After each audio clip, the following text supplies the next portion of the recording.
outstanding, a world-class vision, a world-class this. I'm a real leadership geek, honestly. I've spent my whole career reading books and chatting to people. I just find the whole thing and the announcement, the way it's been announced, bizarre. If you could move away from a model where teachers are so intensely focused.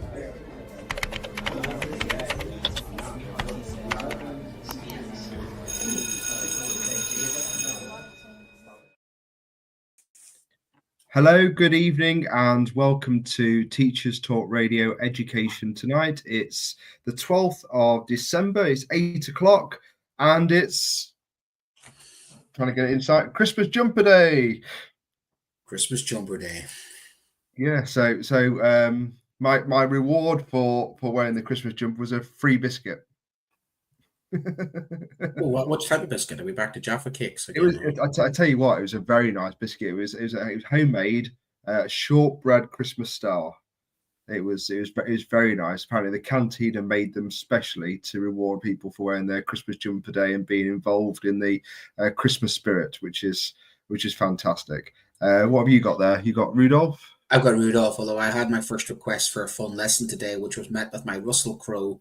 Are you not entertained? Am I not here to entertain you? You will not be watching any fun videos. Christmas will not start in this classroom until next Thursday. Yeah. I mean, obviously, you're in a Catholic school, aren't you? So, what does that? Is it kind of a difference in a kind of more religious school kind of Christmas rather than a secular kind of state school? Are you kind of working through the Advents, the month of Advent, going through key dates? We're in a purple week this week. We'll be a pink week next week. And yes, every morning we have a little reading from the Advent and a little moral, little value. We have the Advent wreath, of course, which gets the different candles get lit at different times, different weeks. So we go through our Advent season. We have, of course, the baby Jesus is not in the crib yet. He'll go in this later on.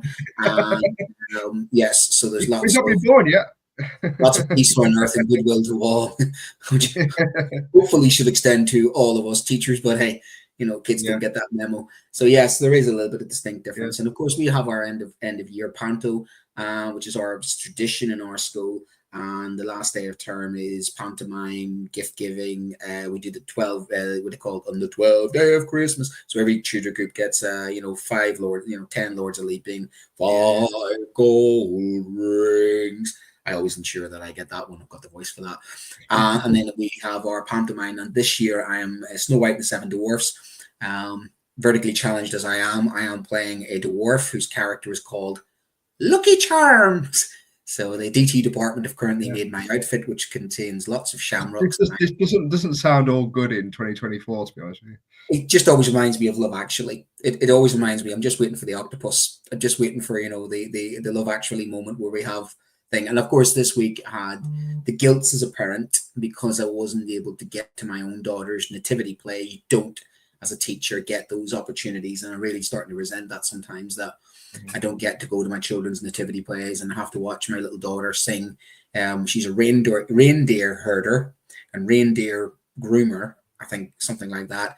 And she has a little song where she does a little song, and I've got a video of it because my wife and my mother-in-law went to watch the nativity play. But lo and behold, being an educator, we don't seem to get those opportunities to go to sports days, nativity plays, or have that type of, I suppose, time to be able to do that, where people who are self-employed, who have flexible jobs, and I do start. I think to be fair to, rather than say all schools, I think some schools do, don't they? They do allow. I've been fortunate, over the last couple of years to kind of do bits and bobs here and there if it kind of fitted in.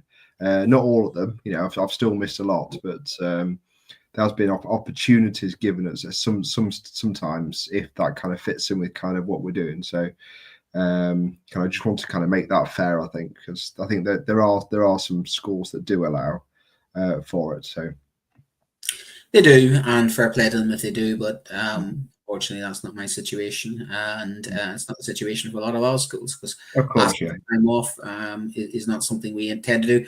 And of course the other thing is, like, being ill as a teacher, taking time off just seems to increase the workload and the amount of pain that you have to do in another time. So deferring the workload rather than dealing with it, yourself, if you're not in school, you're not well, and you have to come back to even more work when you're not 100%. So it's just one of those professions, unfortunately, where other people can talk about the holiday. I mean, people talk about the holidays we get, and they talk about the bonuses of some holidays, etc. That's fine, but they never talk about the fact that they can take a day off their work or annual leave, or they can take, if they're self-employed, they can suit themselves. We just don't get that opportunity as teachers. So Yeah. I started my girls' nativity plays, which is well, it's one of those things, but I would like to go to one someday.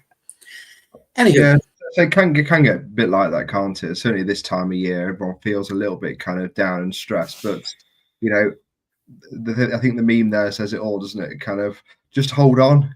In most cases, I think it's basically a week to go. I don't think anyone's going into the kind of the Monday afterwards. I don't know any schools. Maybe you can correct me if you know any schools that go into the kind of the Monday after. Is it the 20th? Very Scrooge, wouldn't it? That'd be particularly harsh. But it has happened. I mean, I remember kind of a year my daughters broke up. It was like the 22nd or something. It was very extremely late one year. That felt really difficult because we essentially had all the stuff under the tree at that point. You're kind of almost ready to go. I think me and my wife had broke up and the kids were still going to school. And that felt like a particularly kind of harsh Christmas kind of break. But obviously we'll visit some of those points later on, because we'll be talking about some of the pay discussions that are going on in the minute, and maybe that can play a part. But we've got a really serious topic tonight, where we've mentioned this before. We had a podcast back in July with Terry White, and we first kind of discussed this story about kind of ghost children, missing children, kind of what's been happening kind of post-COVID, and the links between kind of this and vulnerability and abuse and that type of thing. So I guess a big question is kind of, where are the estimated or up to 300,000 children who are currently essentially unaccounted for within our kind of state systems? And that includes. There was 100,000 before, wasn't it? There was a definite. Politicians quoted 100,000 post-COVID. That children had just disappeared unaccounted for. But the think tank that has looked at this, I think they did some very clever calculations where they looked at the number of children enrolled in GPs, so the number of children that should be, with the NHS versus the number of children enrolled in school, and they've got a discrepancy of 300,000. So it's asking the question, where are the 300,000 children unaccounted for? Why aren't they accounted for? Now, of course, children who are being homeschooled are accounted for. So this is not the children who are being officially homeschooled. There are just 300,000 children estimated that they reckon that are falling through the cracks and that aren't in mainstream education. And that begs the question, where actually are they? And when you talk about county lines, radicalization, when you talk about arranged marriages, you talk about all sorts of issues, right? This is where these children slide between the cracks, don't they? Criminality. You talk about child labor. What age are they starting to work? Where are these children? Are they in employment in the black economy? And I only thought of that early on today when I was doing a lesson on child labor and industrial revolution, and it made me think as I was doing this show, going, I wonder how many children there are out there who are working illegally, working in sweatshops and working in the black economy, falling between the cracks, who are being exploited. So that's where what worries me is that these children unaccounted for are somewhere else, and what are they doing somewhere else? Yeah. So we're going to say hello to our sponsor now. We do kind of want to make you aware that during the show we will be discussing some potentially disturbing things, looking at some of the cases that particularly have come up in the news over the last kind of 48 hours, and particularly the kind of the tragic death of a young girl as well. So we do want to kind of make you aware of give you that trigger warning that we will be discussing those as part of the show. So we'd like to say a big thank you to John Katz and John Catt Educational, who are publishers of professional development books and resources that support great teaching and learning in schools around the world. Level up your professional development today and visit johncattbookshop.com, and you can see it kind of coming across the bottom. And the key thing is to use the code JC TTR2425 for 20% off your orders. So as we discussed last week, a potential there for a quick Secret Santa, staff room Secret Santa, to put a bit of maybe a bit of a Erosion Shine book or something in someone's stocking for Christmas. And we also had from our previous last week's education night, those that did listen to it, appropriate Secret Santa present as well. Yeah. I did put a tweet out, if anyone had something kind of particularly inappropriate that we could bring up tonight, but I didn't get any kind of responses. All I did get was one response back saying, I know this sounds weird, but I think you taught me 10 years ago. It was a previous student who was head of department. So I won't say your name, but hello to that person. Thanks for getting in touch. It's always wonderful kind of hearing from kind of previous students, particularly if they've joined the profession, because obviously it's, maybe I must have done something good if you got your fellow students are joining the profession, which is fantastic. So hello to you, and kind of hope everything's going well, because it's fantastic to hear kind of really positive comments about kind of what people are doing, because sometimes they just leave, don't they, at the end of year 11 or the end of sixth form. And sometimes you don't bump into any students at all. And I know LinkedIn's great and other platforms are great at keeping in touch. And but sometimes you just don't hear. You think of the hundreds of children that you teach and disappear out there into the world.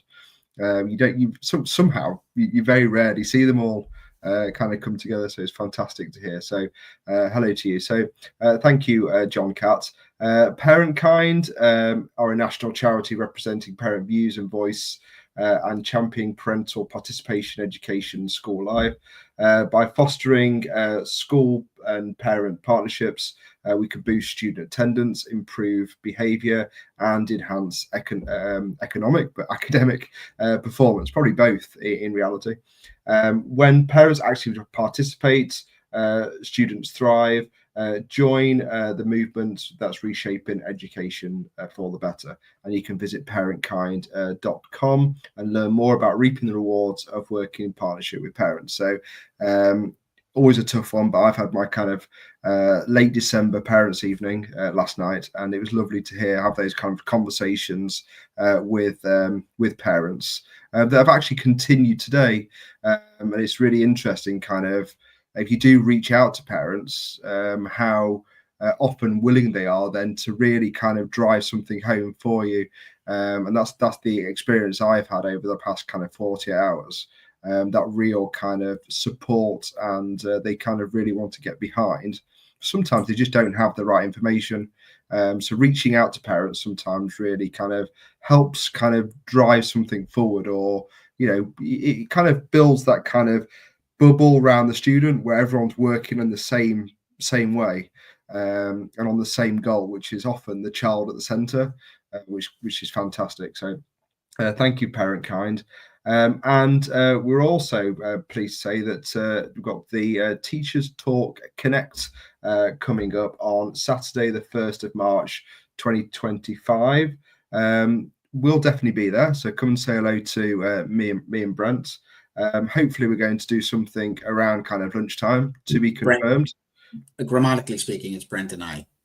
Brent and I, sorry. Yeah. Thank you. Brent and I. Sorry, sir. Okay. Brent. I could have gone third person and say join Adam and Brent, like I'm writing the kind of cue cards for the thing. But we've got alphabetically speaking, this is the correct way around. It's like on the deck. It is Adam and Brent, with A and B, Yeah. That is true.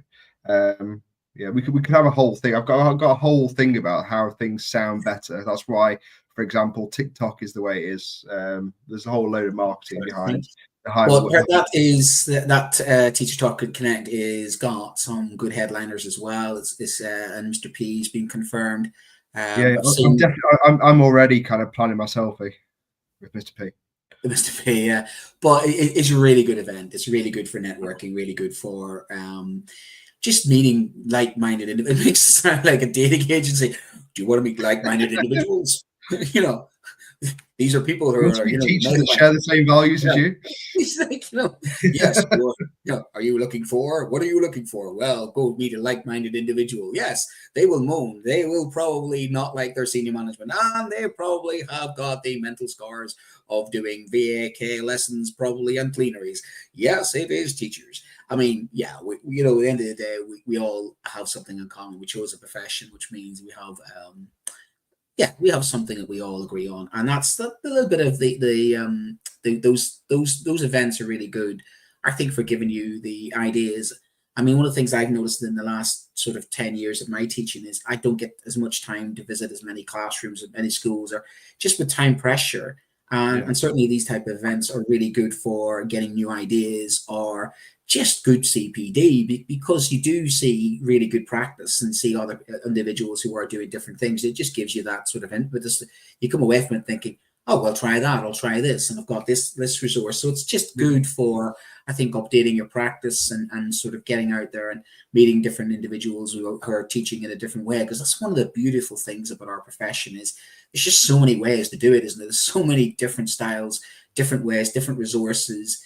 And it's a bit like, you know, a menu that you can sometimes just dip in and out and say, well, I like a bit of that, I like a bit of that. So that's what Teachers Talk Connect is really good for, is just getting you that big menu, and you've got all those different variety of people to sort of absorb information from. So yeah, spot on.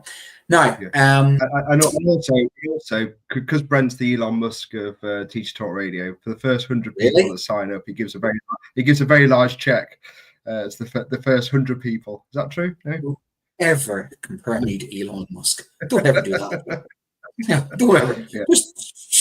Shh. No, I am not Elon Musk. Thank you very much. For starters. Anywho, so Brent, I mean, Jake, and Brent doesn't give you a check, but you do get it free. So it's a kind of win-win. You can kind of come and join us in Manchester. It's a great venue, great event. Thank you to our sponsors tonight. So should we get into it then, Brent, on this issue with the missing students? So it first raised its head as a conversation the other day with Sir Martyn Oliver when he was kind of doing the rounds on kind of the breakfast TV sofas, basically talking about that. Actually, his thing is. Or this thing that he kind of leaked out on the day was this thing about actually kind of almost kind of pointing the fingers at blame at parents to say, actually, since COVID, is there something going on with parents working from home, and then basically saying, well, you know, it's a Friday, you know, I have a bit of a kind of downtime Friday. Should we just have a bit of a downtime Friday? I think skipping the Friday. Look, my take is quite simply this: the social contract is broken in all ends. Parents don't value education as much as they used to, especially from the deindustrialized, forgotten communities that just don't feel as if education pays. And there's a definite bunkering effect. You see that with the exam results. So that's the first thing. Second thing is schools just aren't offering the same quality that they used to. Academization, funding cuts, just the general melee there's around education. It just doesn't have the same sparkle that it used to do. The facilities in schools, constant news stories, the disrespect of teaching profession. There's just, why would you send your child to school? Why? What is school going to offer? So there's an element of social media and education via, outside school. It's kind of like the closing of libraries. Schools used to be the beacons of sort of like where you went and learned, where you were cutting edge, where your subjects were cutting edge. Now schools seem tired, run down, underfunded, understaffed. So there's an element of, schools just not what it used to be. And that filters through to society where people just don't see the value. If the government devalue education and don't give a crap about it, why should I? That's just the honest answer to that. And it's all very well blaming some parents, but they're savvy people these days. People are self-educated. This is the thing, you and I are self-educated in many ways. I'll say this. I didn't get where I am today because of my schooling. I got where I am today because of the social capital of my parents and the drive and motivation my parents put into me. In fact, I'll be honest with you, some of the education I got at school was frankly crap. Ridiculous. I didn't need it. And it hasn't changed that much. We have not evolved. Education in this country has not evolved but society has evolved. There's a complete misstep between it. So I think some parents are saying to themselves, they just don't see it any longer, and they don't value it, and they don't see the reason why the child has to go to school. So you're seeing lots of individuals that are doing that. You also have the lack of connections that there used to be with education in local communities. Schools have become depersonalized, professional, businesses, corporate, and people don't identify that within local communities. They don't have the same loyalty. Staff don't have the same loyalty. Kids don't have the same loyalty. It used to be, you went to a school, you had loyalty, you had respect for it. Oh, it's my school. There's not the same pride. There's not the same connection. There's not the same warmth. School is an exam factory. Okay, it's where you go get your results. You don't invest in it. You don't really care too much about it. And therefore, and then the last thing is society outside. What your kids now, you've got computer games. What's at home is amazing. What's in your bedroom is amazing. Yeah. What I can do, technology wise, is amazing. So you've got a lot of factors. I think that was a key thing for me as well. Is that the school environment, in some respect, was a bit more interesting than at home, because there wasn't really anything there, was there? Yes, you had your kind of parents, and you had your kind of a few books that you had. Maybe if you were lucky, you had a few video games. You had kind of 4 channels. But actually, being at school with your mates in that environment, and the school at the time did have the computers, it did have the tech, it did have those kind of conversations. Is it that just school itself isn't selling itself in terms of what it can offer? Just in that physical space of. It's the broken window philosophy. If your school is not providing the quality of education, if your school is not cutting edge, I'm not talking about quality of education, because that's a different issue. But just in itself, school, I am. I'm talking about school is just quite interesting. It was just an interesting place to kind of be. Yes, it is, but it's also become a toxic place to be. It's also become a place where children are scared to go. It's also become a place where, ironically, in some ways, schools are safer, but the perception of schools being safer is not. It's quite a strange thing. There's less fights in the playground, but I've got children who are more school phobic. I've got children who are more scared of each other. I've got children who are suffering more mental health problems. I mean, I don't completely understand it, because if anything, my generation probably should be more scarred with the caning. I got caned. Yeah, well, that's what's going to bring you. Children are not getting caned. Children are not getting caned at school. No. The news story recently about children being shouted at has caused all sorts of ructions. And don't get me wrong, I think that school is completely bang out of order. And putting fear into children is not the way to do it. But there are people who are going, oh my God, that's disgraceful, disgusting. Do they want to go back in the 1980s? Do they want to go back to the 1970s? Go and have a watch of Kess and tell me that schools was not traumatic in the past. But yet, attendance rates in those times. So people are going to go, schools are scaring children, schools are hostile, everything else. Great. You want to go back to the 1980s and 1990s and tell me that exactly. There's no link to it. There's no link to attendance there, is there? Because there are people making that link to attendance, saying, schools are false, schools are horrible, schools are this, schools are that. You think, actually, schools are in many ways a lot safer, a lot more controlled, a lot more measured, a lot more. We work harder now as teachers. I work a damn sight harder than the previous generation of teachers did to try and manage children, to a point where I think we are probably in danger of being snowplow teachers. We've got snowplow parents. Are we in danger of being snowplow teachers? Because everything barrier gets removed for the children. We are literally under that much pressure. I do think we are removing so many barriers to the children. When they come up against something difficult, I don't think they have resilience, and I don't think they have the same stoicism, the same kind of, determination. And it's the same with exams, where there's so much pressure now to get exam results. We practically end up setting the exam for the children because they fail. That's on us. And that's where it's going wrong a little bit. We are not equipping children to come to school because they don't see it as the place where it used to be. I missed 3 days in my secondary school education, 3 days. Because hail, rain or shine, my mother was sending me to school. And 2 of those days I missed going to funerals. And that's the difference. Terry White was really clear in kind of her analysis that, for her as a vulnerable person, the school was the safe place. That was the safe place for her. And so therefore that kind of validates the experience that she kind of investigated. Was that for many kind of vulnerable individuals, the school is the safest part of their kind of day, really. So that kind of validates the fact that the school itself not in there are problems in schools, and schools get kind of judged on safeguarding, and I'm sure schools make mistakes, and I'm sure there's issues with schools. But as you said, if we kind of run a correlation from the 1980s, that has vastly improved. Hugely. I don't think there's any logs, kind of doubt with that. But you take what we deal with now with bullying logs, racism logs, safeguarding training. We are now practically mental health professionals. I think in my job this week, I have done so much cajoling, soft skills, sitting a student down, are you okay? None of that was happening when I was at school. None of that whatsoever. My job as a teacher then was to teach the subject, in, out, job done, and out, off you go. Yeah. You just kind of off you go. Now we are lesson wise, you just kind of floated through, didn't you? Take out your books in silence. Take out your books. Copy that down. No differentiation.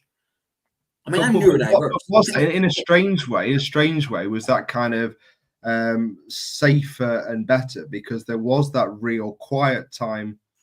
Actually, if you look at a classroom now where it's kind of full of energy, full of life, full of differentiated resources, full of stuff on the walls, full of kind of different activities, different pedagogy, all this in an hour, does that send you in kind of a bit of a spin before you kind of go to your next hour and kind of go again?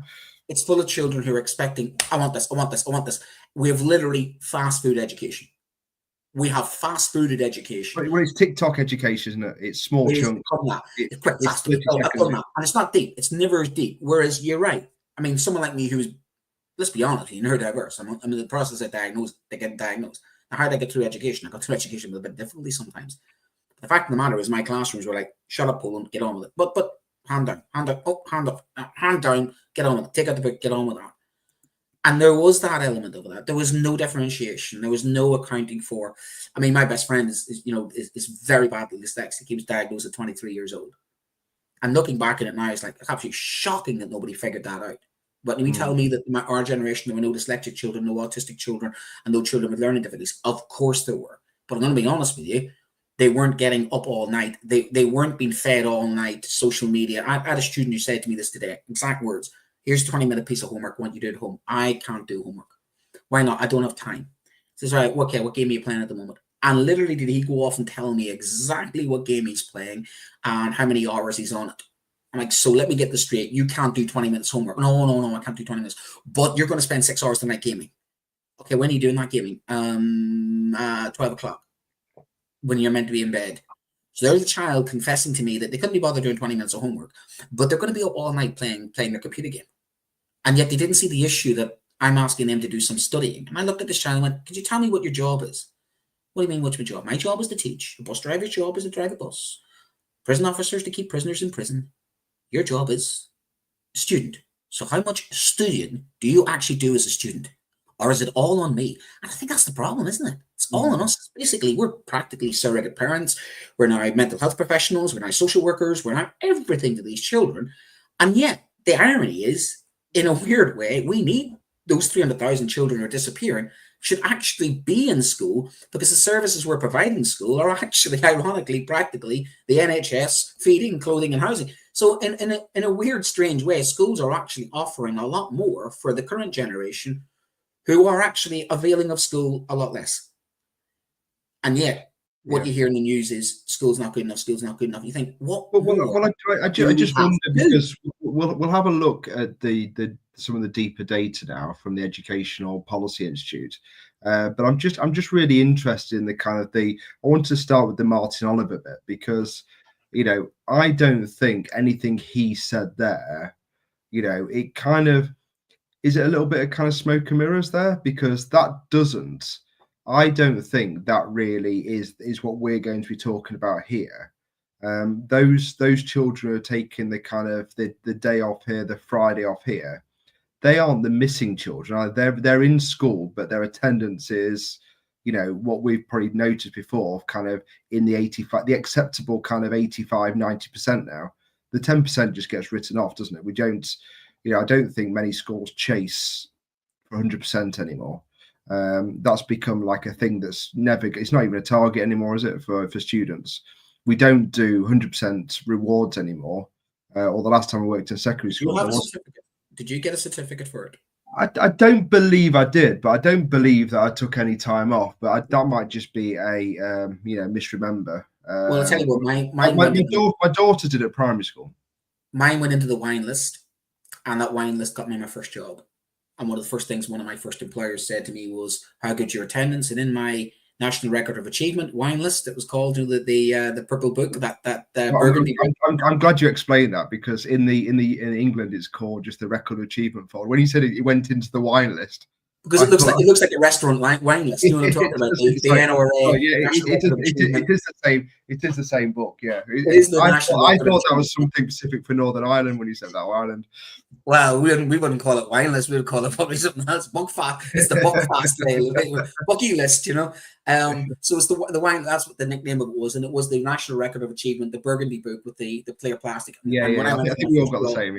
Yeah. But I went for first job at 16. They asked me questions to open that. One of the first things they saw was my record, three record achievements, 300% record of achievements. And when the employer turned around and says, I can see your timekeeping is good, which is ironic because it's not, and because of school records. And again, this is the thing I'm saying to children now. When I'm writing your reference and I have to turn around and say, "Oh, timekeeping, attendance. What do they want me to do? Lie?" We've got electronic records now. Future employers will turn around and look at school records and say, "You came to school 75% of the time." Do I think I want to employ you? I don't think people understand that. I don't think kids and I think parents see that either. And I need to turn around to children now and say, "Do you know your attendance at school?" I have to write a reference. And one of the things I have to turn around and say is, "How good your attendance?" Well, do you want me to lie for you? You want me to tell you your attendance is brilliant? No. I think now we kind of fill it with kind of euphemisms, don't we, around kind of attendance. But I'm still trying to get my head around this kind of idea of Brent coming home with a certificate saying, "Mummy, put that in the wine list." Yes, Mum says, could you put my record of attendance in the wine list? Put it with the Merlot and the Rioja. You sold the story of this kind of working class hero up to this point, and now we know that you're coming home with the wine list for your parents. No, there's definitely no wine in our house. No, not a chance. No. In fact, my parents aren't very much drinkers at all. It's my dad went to my stag do in Nottingham and had a cup of tea at 12 o'clock at night. That's all I'm saying. Cups of tea or what they live on. But the point I'm saying is that we have a generation of children who aren't brilliant attenders, and yet now we have employers saying it's exactly that. It's filtering through. It's filtering through to the employment market. It is filtering through now to the employment market. That's just go through. Obviously, this has been up on the screen for a while, so we just go through some of the key data, because I think what you're going to talk about there, if you don't mind me saying, are some of the consequences of this. So let's kind of just go through some of the data first, then we can kind of explore some of these kind of consequences, which have been kind of quite on the extreme side this week, particularly that we need to kind of have a look at. So the data is by comparing GP registrations with school registers and the data on pupils in registers, registered home education for the first time, the Education Policy Institute has found that up to 300,000 students may be missing entirely from education in 2023, 40% increase from 2017. Up to 400,000 students are estimated not to be in school. So there's 300,000 that are missing, and there's another 100,000, I guess, that are then not in education, being kind of taught elsewhere. So that's a huge number of people that aren't getting the curriculum, aren't getting kind of British values, aren't getting those kind of soft skills, hard skills, all the things, reading skills from our education system. So does that get to a point then when we're thinking, with all that missing, is it really broken? Yeah. Does it really need a complete kind of rethink of what this thing is, the education system? But this is not just the education system. I'm really sorry. This is the 14 years of austerity cuts. This is the cut of Sure Start centres. This is your deindustrialisation. This is the working class poor. This is literally your social policies, and this is the divisions and the class divisions that exist in this society, which are getting bigger. And I'm really sorry to burst that bubble, but that is not just on the door of education. That is on the door of social policy, government policy, and successive policies which have massively divided this country, which are unfortunately making social mobility even bigger, because that's what that is. That is people who are life chances are not there. They're not being looked after. If that was 400,000 very wealthy children from very wealthy backgrounds, from very privileged positions, do you think for 1 second this would be tolerated? We saw the VAT on private schools, and we saw the backlash against that. We can see our farmers getting all down to London about the inheritance tax. We can see the backlash from that. Who is looking out for these 400,000 children? Because, well, we saw it during COVID. There are people in our society who are expendable, and there's people that they care about. And these children have fallen through the cracks because they don't have the cultural capital, or they don't have the advocates. They don't have the people standing up for them. And that's just the honest answer to the question. They're almost abandoned, they're left behind, and it is a national disgrace. It's an absolute national disgrace in the 6th wealthiest country in the world. And for Oliver to turn around and other people to turn around, great for them to turn around. But I'd ask the question, what is he going to do about it? What are they going to do about it? What, inspect schools and give us, I tell you what he wants to do. Give us a report card on those missing children. Probably blame schools for it.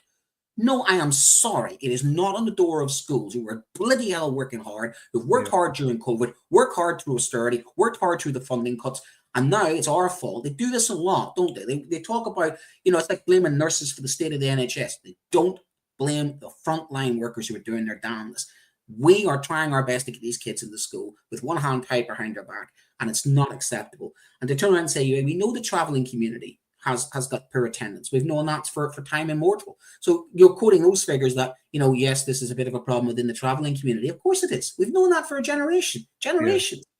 So do something about it. Put some funding into it. Don't just try and say, here's the problem. Right, we know there's a problem. We've known there's a problem for a long while. Yeah. Start doing something about it. Yeah, but it's also, again, like we've said previously as well, is that kind of the almost a fifth of persistently disadvantaged pupils, i.e. those on eligible for free school meals, and permanently excluded children. We've got people, 1 in 8 are kind of care experienced pupils. And I think that kind of quote at the bottom is really important. Pupils with social, emotional, and mental health difficulties and care experienced children were more than twice than likely to miss a period of mainstream education during the primary or secondary phases compared to overall cohorts. So again, this is something that we've got to grapple as a country and say the most vulnerable people are losing the most here, aren't they? Because they're not accessing some of that kind of not only kind of educational capital, but that emotional capital, that social capital, all that other stuff that can make their lives better and break a cycle. They're not even accessing at the minute. They're not even kind of. This will create a cycle. Here's the government talking about doing away with green belt planning and getting rid of green belt planning because they need to build more prisons. Right. For whom are they going to build more prisons? Because there's a higher propensity of people in prisons who have got social health and welfare issues and criminal gangs and county lines. We are going to have a generation of people who have fallen through the cracks, who are going to be vulnerable, who will be criminalized, and before they know it, they'll have addictions. Before they know it, they have all sorts of problems, which are going to be society's problems. But that's okay, because we're going to build more. We're going to build more prisons to house our prisoners, which could have been resolved if we had got that a lot early. Prevention is better than the cure, and we are sleepwalking into a lot of social problems in the future. You want to talk about, urban regeneration. You want to talk about the fact that schools should be central to communities, and they've defunded social services, schools, education, welfare services, mental health services, and those chickens are going to come home to roost, and it's going to cost us all, because to rescue these people, there's going to be a lot more time investment into rescue people who are being broken, because we could have got them a lot earlier. And that is the importance of education. Education is a rescuing factor. Education can save children. Education can redeem children. It can change the pathways. Or, in this case, these children are being failed by the country. And now to say it's the education system that's failing them, that is not fair. It's not fair. There's a shared responsibility. So you can see the recommendations there. I'll go to the top one in a minute because we're going to explore that in a bit of a deeper detail. But also just a kind of a little, backtrack to a show we did the other week with Dr. Pam Jarvis. The second point there, Brent, schools should be required to record reasons for removing pupils from their roles. So I know that's been a particular accusation for some maths and some kind of academy chains about kind of off-rolling students. That kind of links in with that kind of show that we did around kind of academies and maths and that type of thing, and the accountability that they have within this as well. Because once they're off-rolled, I know kind of in our local area that, we've had this conversation this week. If we do kind of off-roll a student or we do have to let a student go, there is actually nowhere else in the local environment at the minute for them to go.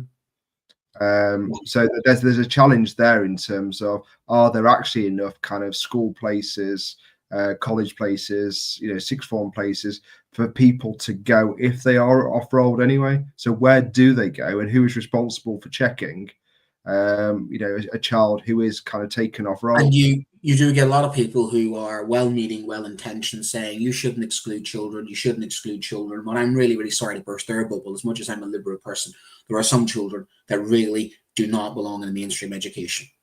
As much as that makes me sound like an uninclusive person, I'm really sorry from a teaching point of view, from another children point of view. There are some safeguarding issues I've got about some children who need specialist help. And mainstream schools are not the place that those children can receive that help. And the government need to set up places, more PRUs, more alternative provision, more provision that children can be helped with people who have specialist training. But chucking everybody in together and hoping that we can somehow do triage and meet the needs of individual learners and somehow jury-rig a system to do our best is just not working. It isn't working. The STEM crisis is what that's talking about.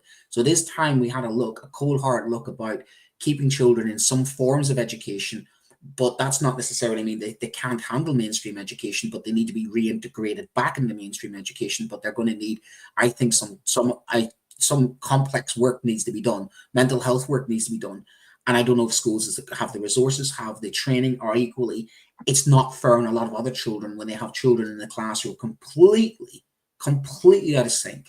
And I'm all for inclusivity to a certain degree, but there is a pushback now about, schools are not meeting the needs of learners.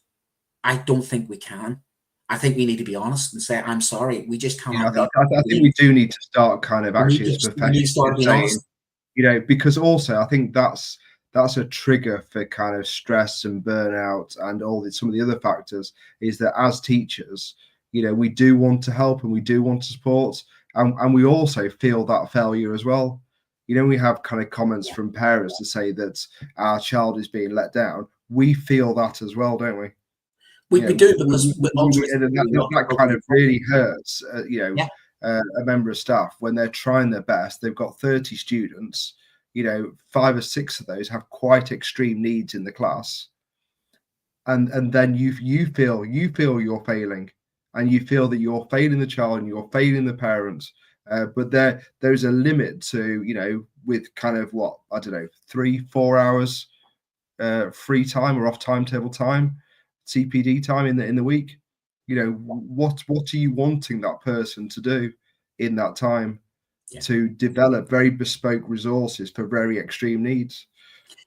But that's where we need to look at meeting the needs of learners in alternative provisions, alternative ways, and then reintegration back into mainstream education. But there is just, again, there's not the facilities there. There isn't just the facilities there. And honestly, I don't think the conversation happens that way. I think people just expect, here's a school, do your best.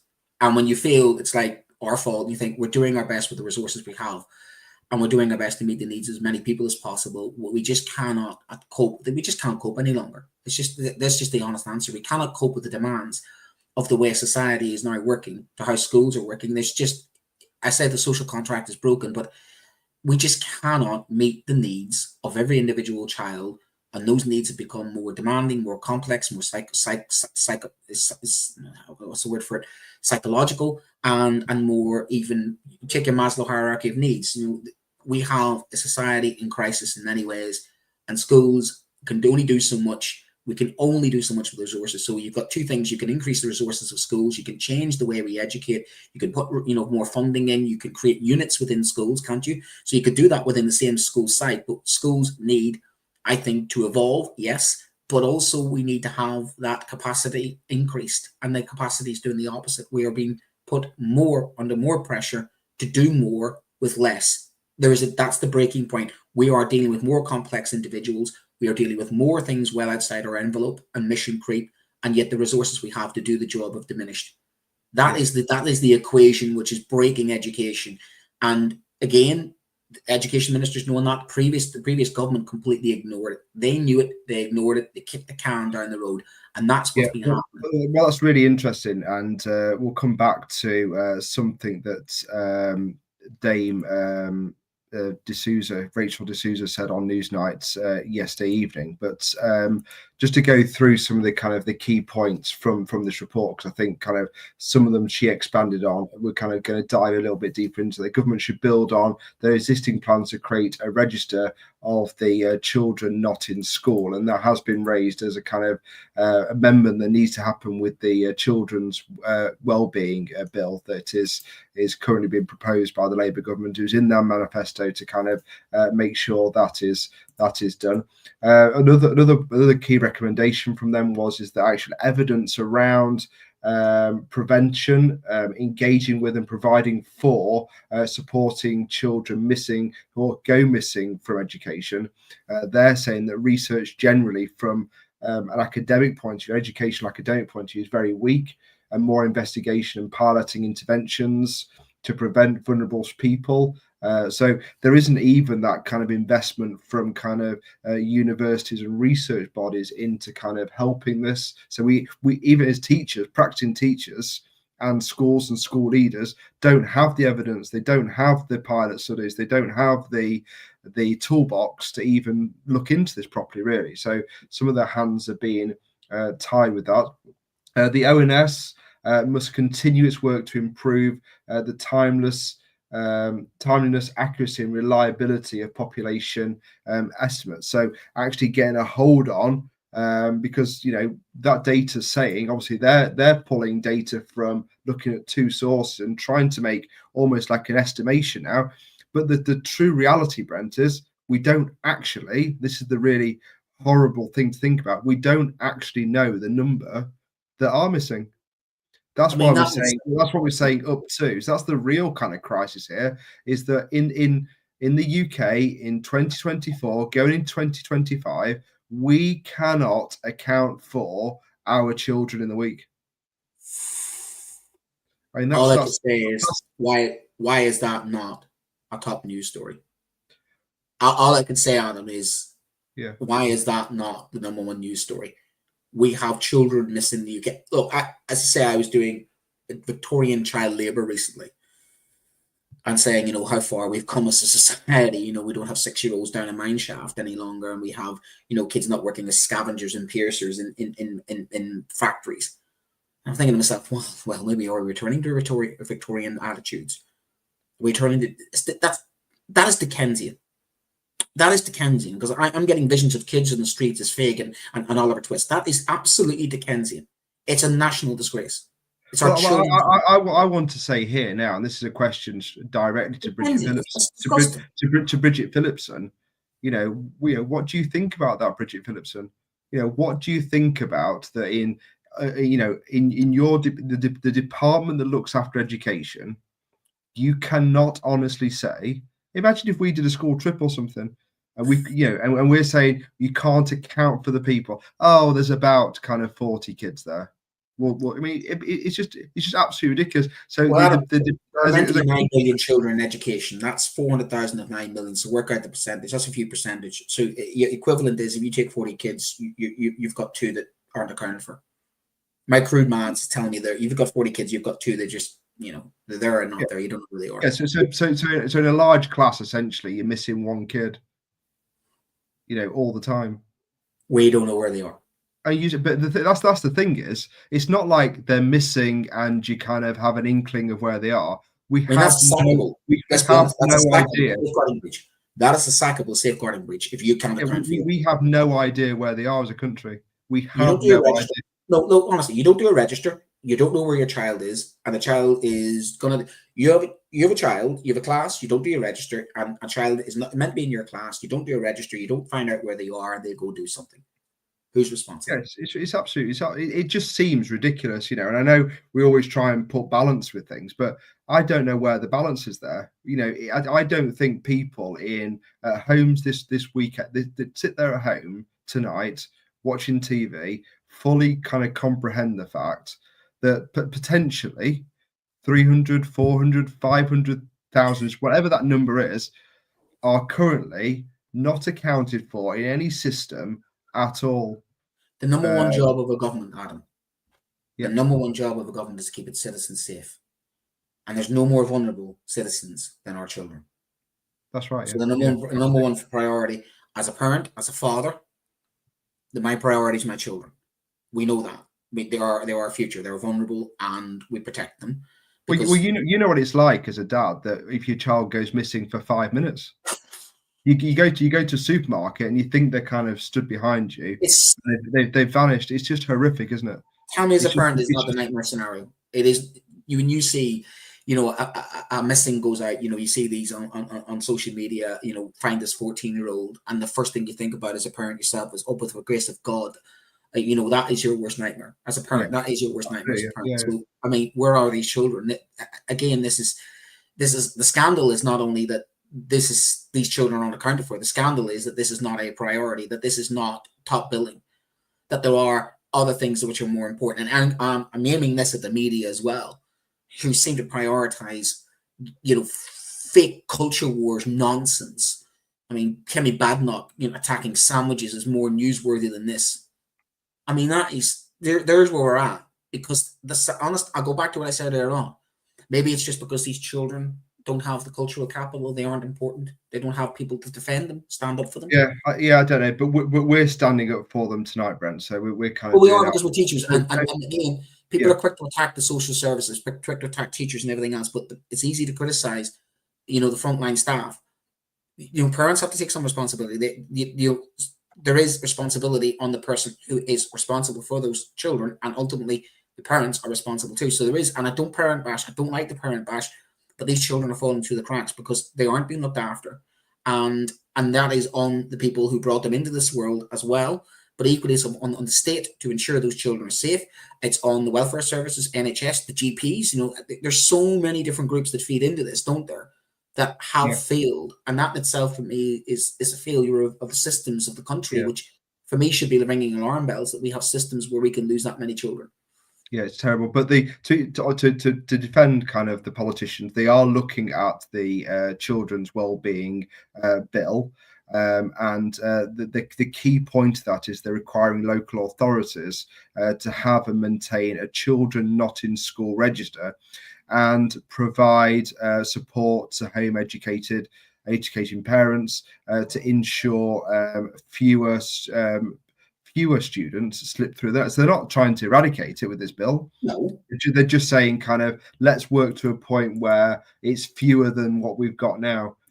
So the national target is not to solve this problem. It's to kind of cut down on the amount of people that, you know, could be missing.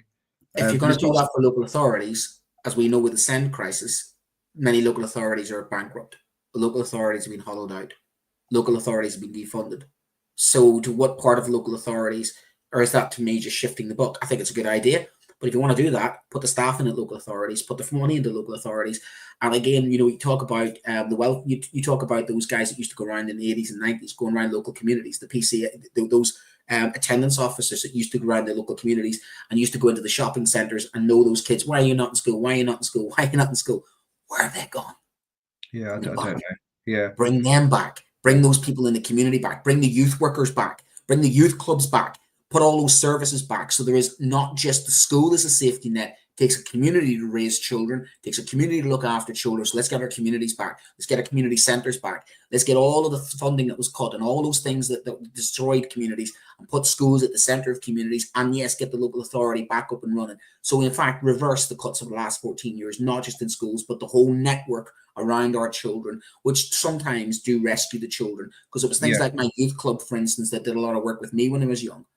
Not just school, but it was my youth club and youth centres that will no longer exist. So it's those that we need to look to as well, because those could pick up on those children and help those children and get them away from, for instance, criminality and stuff. So it's that needs to happen as well. Yeah, but to bring this home for the events that have happened over the last kind of 48 hours, Rachel, the Chelsea Commissioner Rachel D'Souza, was on Newsnight last night, and you could see herself. She was kind of very frustrated with this, and she quoted the fact that she's had this conversation now with, I'm going to misquote here, but at least 5 different departments of education, secretaries of education, and the outcome of that is, the terrible events that have happened over the last kind of couple over the last year and the verdict was kind of went through the courts yesterday over the murder of Zara Sharif, and there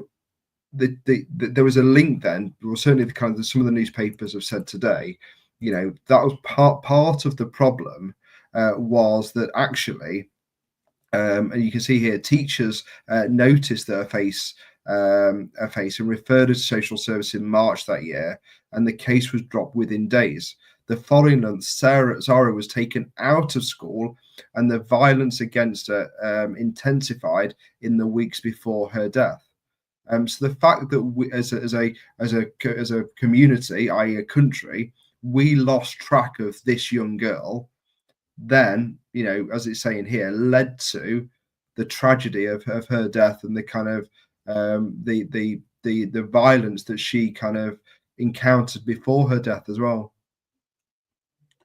Yeah, I mean, I was speaking to actually some students today who were looking for some careers advice, and one was talking about him being a social worker, and we're talking about stressful jobs, and a social worker and a teacher are 2 of the top jobs. And it's easy, again, to get all the full facts because there is the blame game when it comes to this. And honestly, the blame has to be shared in this instance because there are so many different flags that weren't connected. And when you look at the Baby P case in 2008, we keep having these situations, don't we, where lessons are meant to be learned and there'll be an investigation, there'll be some recommendations, they'll come out with the lessons learned thing. Somebody will get thrown under the bus and said that they failed. When honestly speaking, there's a monumental failure there because this shouldn't be happening in a civilized country, that the 6th wealthiest country in the world. There's a failure of community, failure of many people to act on this.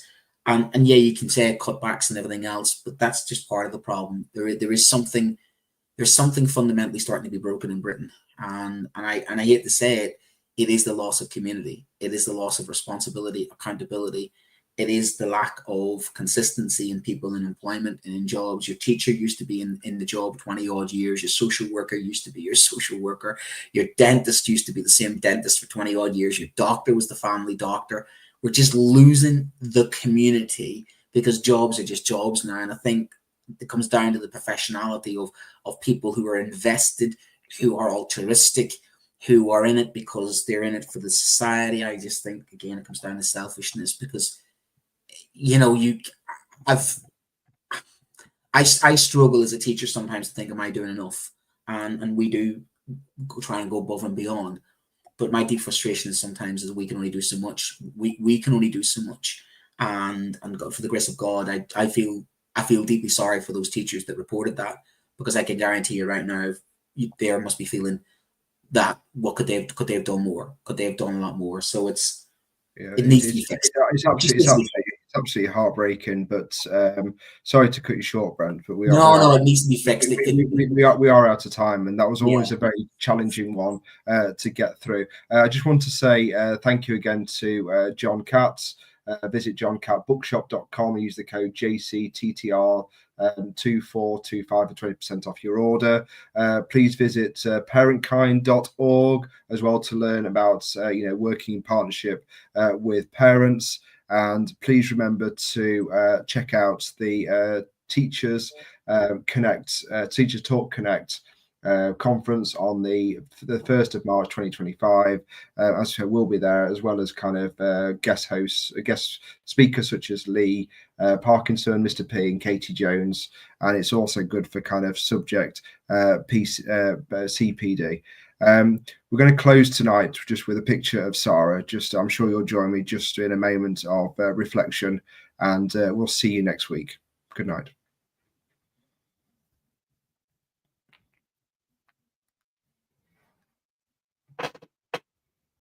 Outstanding and world-class vision and world-class this.